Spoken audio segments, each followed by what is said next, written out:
हमने इतने अच्छे अच्छे घरों के रिश्ते बताए तुम्हारे लिए, और शादी करी भी तो किससे, जिनके घर वालों ने शादी में खाने तक का इंतजाम ठीक से नहीं किया था। बेटा तुमने इससे ही शादी करनी थी, ऐसे गरीब घर में ही, तो कम से कम हमें पहले बता देते। अरे हम इतनी मेहनत क्यों करते अमीर घरों के रिश्ते लाने में तुम्हारे लिए। ऐसे दहेज में क्या लेकर आ गई भाई कि तुमने इतने अमीर घरों की लड़कियों को ठुकरा कर इससे शादी कर ली। अरे लाहे क्या होगी, 2 जोड़ी कपड़े भी ससुराल वालों ने दिए होंगे। आप लोग ये पूछे ना कि इसमें अच्छाई क्या क्या है। कल को कहीं जाना पड़ गया, कोई इमरजेंसी होगी तो कैसे जाओगे इसकी अच्छाई पर बैठकर।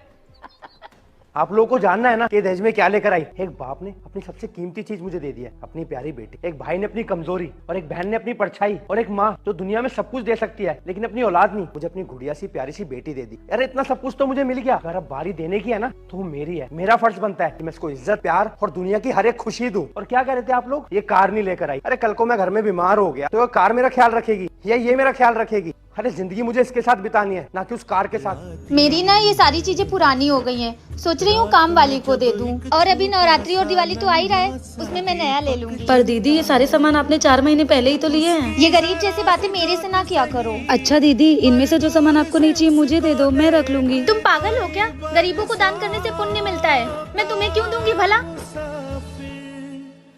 क्या हुआ, तुम्हें भी शॉपिंग पे जाना है? नहीं, मेरा सर दुख रहा है। भाभी की बातों का बुरा लगा ना तुम्हें? बुरा नहीं लगा, पर मैं उनकी पुरानी चीज मांग रही थी, उसमें भी उन्होंने मुझे सुना दिया। तुम फिक्र क्यों कर रही हो? इस बार मेरी सैलरी आएगी ना, मैं तुम्हें पक्का शॉपिंग कराने ले चलूंगा। मुझे नई चीजों की जरूरत नहीं है, मेरे पास जितना है मैं उसमें खुश हूँ। मैं जानता हूँ मेरे कम कमाने की वजह से तुम्हें कितना कॉम्प्रोमाइज करना पड़ता है। अरे नहीं, आप ज्यादा मत सोचिए, मुझे तो बस दीदी की बातों का थोड़ा बुरा लग गया। देखो ज्यादा कुछ तो नहीं बोल सकता, लेकिन इस दिवाली पे तुम्हारे लिए झुमके जरूर बनवाऊंगा। अच्छा ठीक है। क्या आपके पार्टनर भी आपकी इतनी रिस्पेक्ट करते हैं तो कमेंट बॉक्स में जरूर बताएं। माँ टाइम हो गया, चलना चल के खाना बनाते। इज्जत।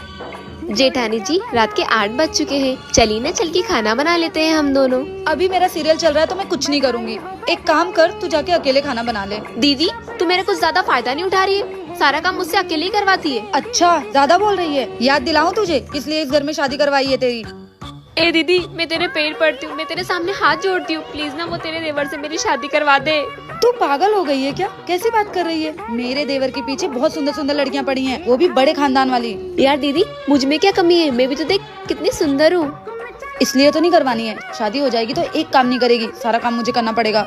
छोटी देवरानी, डाइवोर्स का तैयारी करवाऊं? नहीं नहीं जेठानी जी, मैं तो मजाक कर रही थी, आपने तो कुछ ज्यादा ही सीरियसली लिया। बहुत जल्दी आ गई तू अपनी औकात में। मैं खाना भी बना लूंगी, घर का झाड़ू पोछा कपड़ा बर्तन सब कर लूंगी।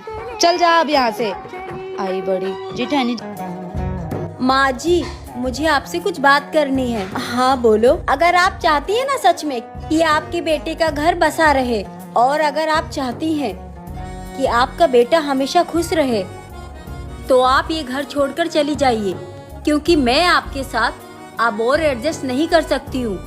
मैं आपको अब और ज्यादा नहीं झेल सकती हूँ, और अगर आप ये घर छोड़कर नहीं जाएंगी तो मैं ये घर छोड़कर हमेशा हमेशा के लिए चली जाऊंगी। मेरे बेटे को मुझसे अलग मत करो। बहुत मेहनत से मैंने उसे पढ़ाया लिखाया है, इस मुकाम तक पहुँचाया है, ताकि वो मेरे बुढ़ापे का सहारा बन सके। माँ जी आपके बुढ़ापे के चक्कर में मैं अपनी लाइफ तो नहीं खराब कर सकती हूँ ना, मैं आपको और ज्यादा नहीं झेल सकती हूँ। बिटिया ऐसा मत करो, मैं उसके बिना नहीं रह पाऊंगी। बिटिया आप देख लीजिए, अगर आज शाम तक आप इस घर से नहीं जाएंगी तो मैं चली जाऊंगी इस घर से।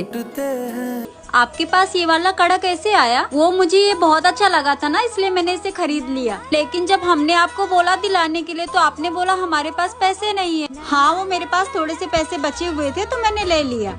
और तुम्हें मेरे जैसा ही सामान क्यों लेना होता है? नहीं दीदी ऐसी कोई बात नहीं है, वो मुझे पसंद आया था ना इसलिए। ठीक है ज्यादा बहस मत करो, बाथरूम में कपड़े पड़े हैं, जाओ जाकर धुल लो। जी दीदी जी। देवरानी जी।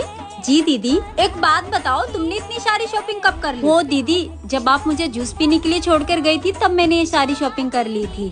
तो अकेले अकेले शॉपिंग करने की क्या जरूरत थी? मेरा इंतजार नहीं कर सकती थी? जेठानी जी इंतजार तो आपका बहुत किया था, लेकिन आप आई ही नहीं, तो मैंने सोचा मैं ही कुछ शॉपिंग कर लेती हूँ अपने लिए। वो इन्होंने मुझे 5000 रुपया अलग से दिया था ना, इसलिए। शकल से जितनी भोली दिखती हो अंदर से उतनी हो नहीं, ऐसे काहे बोल रही हैं दीदी? अच्छा ठीक है ठीक है। कहाँ है तुम्हारी नई बहू? मन तो नहीं था पर मुंह दिखाई तो करनी थी, इसीलिए चली आई। अरे दीदी आओ ना बैठो।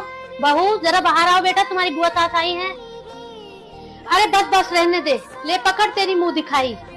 इसके लिए तो 500 मेरी रिश्तेदार की लड़की आती तो मैं उसे मुंह दिखाई में सोने की चेन दे। मैंने तुमसे बोला था ना मेरी रिश्तेदारी में एक लड़की है, उससे अपने बेटे की शादी करवा दो, पर तुमने मेरी एक नहीं सुनी। मेरा भाई तो भोला भाला है, पर तुम्हारी अकल पर भी पत्थर पड़ गए थे। दहेज के नाम पर 1 रुपया लेकर नहीं आई, बस खाली हाथ भेज दिया माँ बाप ने। दीदी किसने कहा मेरी बहू खाली हाथ आई है? अच्छा तो क्या क्या लेकर आई है? कहाँ रखा है छुपाकर खजाना, दिखाओ जरा। दीदी मेरी बहू दहेज में संस्कार लेकर आई है, बड़ों का मान सम्मान, छोटों से प्यार। मैं अपने घर बहू नहीं बेटी लेकर आई हूँ। धन दौलत का क्या है, मेरा बेटा इतना पढ़ा लिखा है, काबिल है, समझदार है, वो खुद ही धन दौलत कमा लेगा। माता पिता ने अपनी सबसे बड़ी दौलत अपने कलेजे का टुकड़ा हमें दे दिया, और क्या चाहिए? जी ये लीजिए चाय। अरे नहीं चाय वाय नहीं पीनी मुझे, अपनी सास को पिला। चलती हूँ भाभी मैं, दीदी ना कभी नहीं बदलेंगे। बहुत परेशान मत हो, जा अपने कमरे में। ठीक है माँ जी। क्या कर रहे थे दिन भर? एक कॉल भी नहीं किया आपने मुझे। आप ही तो कहते हो ना मैं दोस्तों के साथ रहता हूँ बाहर, तो मुझे कॉल मत किया करो, तो मैंने नहीं किया। अरे खाना लगा दो, बहुत तेज भूख लग रही है। अरे मैं तो भूल गया, तुम तो मुझसे बिना पूछे खाना भी नहीं बनाती हो। मैंने बना लिया। और आज तक तुम मुझसे बिना पूछे खाना नहीं बनाती थी ना। आप ही तो कहते हो ना परेशान मत करा करो पूछ पूछ के, जो बनाना है तुम्हें वो बना लो, तो मैंने बना लिया। अरे तुम खाना खाते खाते कुछ पूछ रही थी ना। अरे वो टिकट बुक करनी थी ना, मैंने कर ली। फ्लाइट की? लेकिन तुम्हें बुक करना नहीं आता था ना। दोस्तों ने सिखाया। और हाँ, कुछ दिन तक है ना आपको बाहर से खाना खा के आना पड़ेगा। क्यों, कहाँ जा रही हो?